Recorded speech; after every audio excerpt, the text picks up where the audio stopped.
now #3.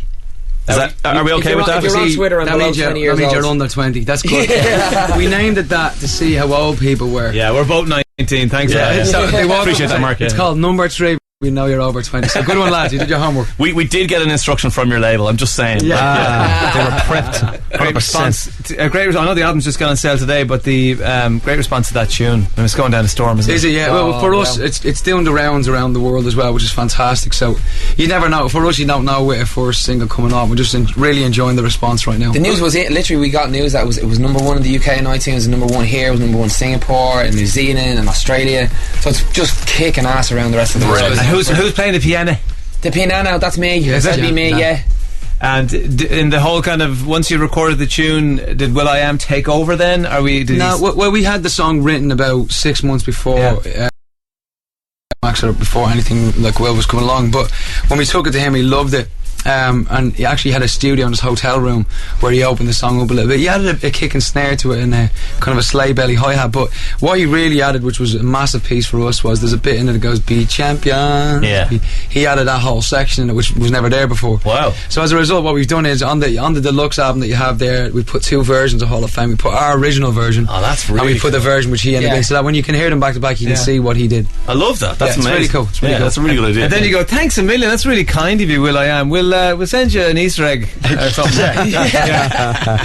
No, the labels. A pint of Guinness. Give me all your profits. Hey, Billy, have you heard of Cadbury's cream eggs? Well, actually, Maria, our producer, is dying for us to do a competition called will.i.am or will.i.amn't. Gotta do something of that at some point. Listen, speaking of TV shows and stuff, very quickly, did you hear about this TV show that was on? I know you were gigging last night in the Academy, by the way. We talked about that. What an amazing idea. Great an intimate gig there. But there was a TV show on last night on RTE called The Hit. Did you hear about this? No. Basically, it's one of this. It's called Farm something. What is it?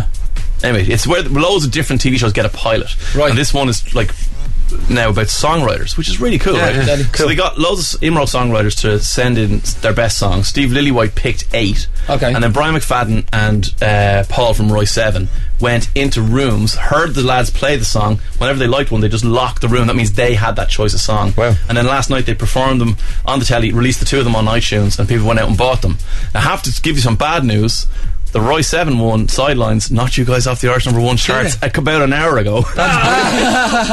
We'll be back up, don't worry. That's all right, our album just went number 1. Yeah, that's all right. So balance is restored. Yeah, exactly. Hey Dave, it's a great idea. I think any platform that's going to launch new music like that is always brilliant. Particularly writing, though. You know, as opposed to let's just have another talent show. What you see with The Voice is that people are cheesed off with just plain old singing competitions. You know what I mean?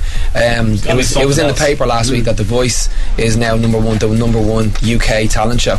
You know, they have, obviously, singing talent show. BGT obviously was massive, but you know, X Factor's down the rating. So The Voice has shown that people have a massive appetite, not just an appetite, but also they're really intelligent when it comes to it, because they've been trained in singing like we have. When you're watching it, you now know about production, you now know lyrics, you now know the money's in the production and the lyrics, and you know what I'm saying. Exactly. So everybody's taking a little bit of a look behind the glass, or the mirror.